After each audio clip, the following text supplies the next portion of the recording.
सकते हैं कि आज हम लोग उत्तर प्रदेश लोक सेवा आयोग के गेट नंबर 3 पर मौजूद हैं। यहाँ उत्तर प्रदेश के तमाम नौजवान बेरोजगार जीआईसी प्रवक्ता और खंड शिक्षा अधिकारी के नए विज्ञापन को निकाले जाने को लेकर लोक सेवा आयोग को एक ज्ञापन देने का कार्य करने जा रहे हैं। हम लोग अभी अंदर गए थे, अंदर से सूचना मिली है कि इंतजार करिए।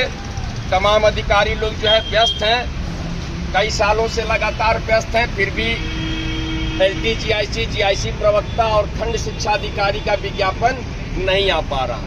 हर बार वही पुराना सवाल है और जवाब भी वही पुराना है कि समकक्ष अहर्ता विवाद का समाधान शासन द्वारा नहीं हुआ है। जैसा कि आप लोगों को पता है कि एडी माध्यमिक, एडी राजकीय श्री अजय कुमार द्विवेदी जी से जब मुलाकात की गई, वार्ता हुई, उस वार्ता में उन्होंने स्पष्ट बताया कि नहीं, समकक्ष अहर्ता विवाद का समाधान निदेशालय द्वारा कर दिया गया है और निदेशालय ने यह पत्र शासन को भेज दिया है जिसमें समकक्षता शब्द को ही समाप्त कर दिया गया।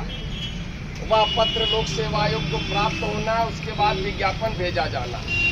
यही सवाल हम लोक सेवा आयोग से पूछना चाहते हैं, क्योंकि हमारा जो विज्ञापन है, चाहे वो जीआईसी का हो, चाहे वो जीआईसी प्रवक्ता का हो, चाहे वो खंड शिक्षा अधिकारी का हो, ये सारा विज्ञापन उत्तर प्रदेश लोक सेवा आयोग को जारी करना है। तो हम सवाल उत्तर प्रदेश लोक सेवा आयोग से ही तो करेंगे ना। ये सवाल हमारा उनसे ही होगा कि आखिर आप जो है कब विज्ञापन निकालेंगे। पिछले 2 साल पूर्व आपको अध्याचन प्राप्त हुआ था। जब हमारी मुलाकात 31 तारीख को एडी राजकीय से हुई थी, उन्होंने जो जानकारी उपलब्ध कराई कि लगभग 9 से 10 हजार जीआईसी का अध्याचन प्राप्त है और वह जो है भेजा जाना फिर से लोक सेवा आयोग को, क्योंकि लोक सेवा आयोग ने वह अध्याचन वापस ले लिया। तो जो पूर्व की सूचना थी उसमें कहा 6000 पद थे, अब वो 9 से 10 हजार के करीब हो गए हैं। तो 10,000 पद अगर उत्तर प्रदेश लोक सेवा आयोग जारी करेगा तो 10,000 गरीब बेरोजगारों को नौकरी मिलेगी और ये उनके जिंदगी में खुशहाली आएगी।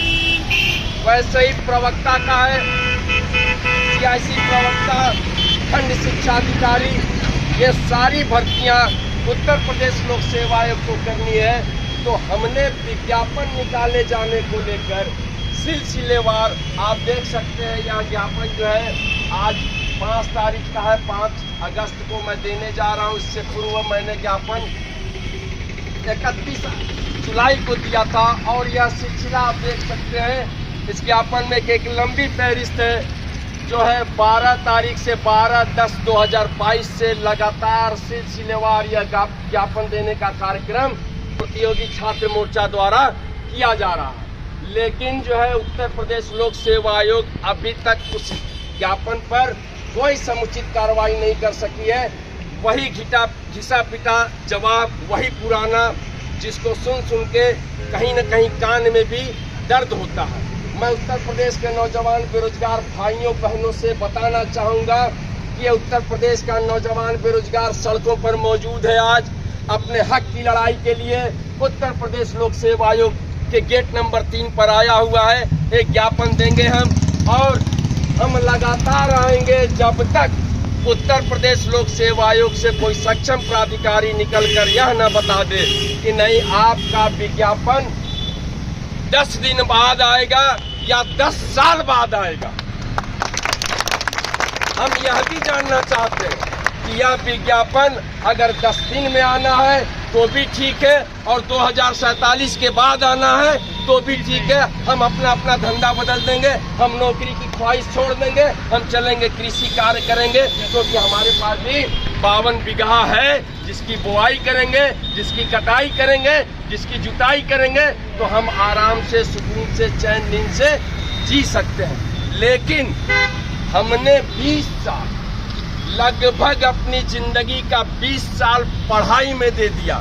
हाई स्कूल से शुरुआत करते हुए, शुरुआत तो हमने नर्सरी से की थी। नर्सरी 1, 2, 3, 4, 5, 6, 7, 8, 9, 10 10 साल में जाकर हम कक्षा 10 में पहुंचे। तो हमारी उम्र 4 साल रही होगी, यानी 14 से 15 वर्ष की आयु में हम कक्षा 10 में पहुंचे।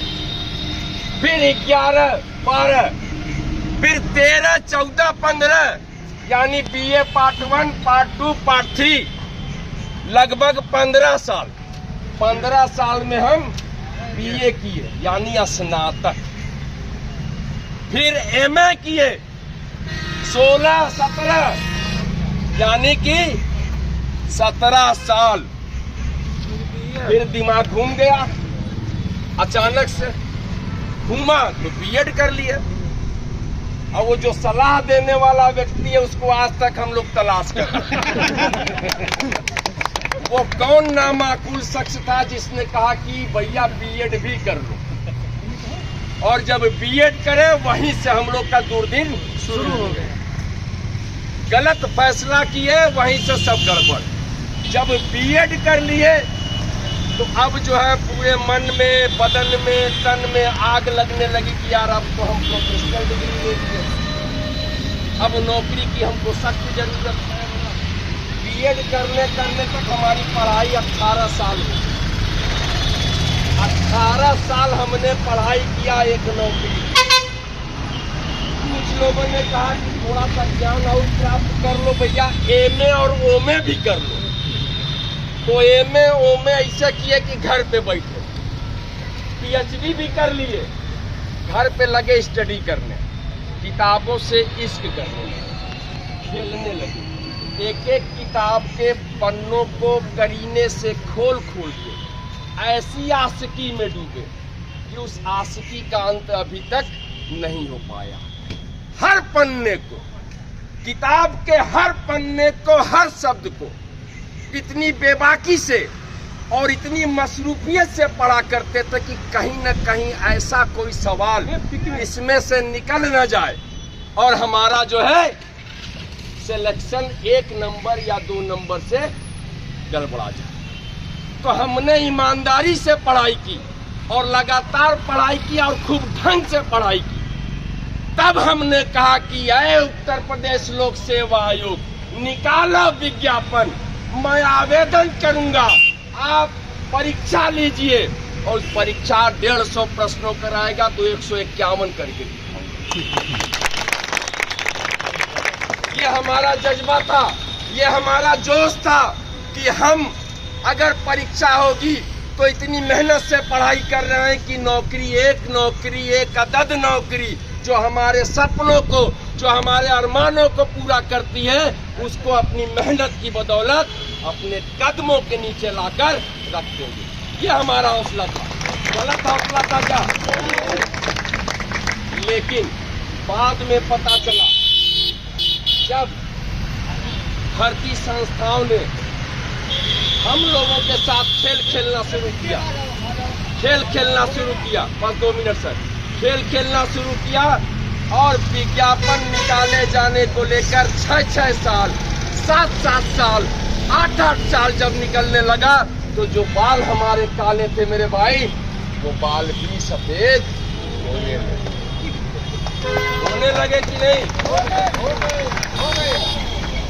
लेकिन सफेद बालों में हौसले को कम नहीं किया, ताजगी बनी रही। लगातार हमने डाई का प्रयोग किया और उसको काला रखने की कोशिश की, लेकिन जो मन में हमारे विश्वास था कि नहीं, हम जिंदा हैं, अभी भी जिंदा हैं, एक नौकरी पा कर रहेंगे, उस हौसले को कभी तोड़ा नहीं गया। मैं उत्तर प्रदेश के नौजवान बेरोजगार भाइयों को बताना चाहता हूं कि अंदर से बुलावा आया है लोक सेवा आयोग से, देखते हैं, मिलते हैं, मिलने के बाद जो भी जानकारी रहेगी वो आप लोगों तक पहुंचाने का काम करेंगे। बहुत बहुत धन्यवाद। मैं विक्की खान, प्रदेश अध्यक्ष प्रतियोगी छात्र मोर्चा।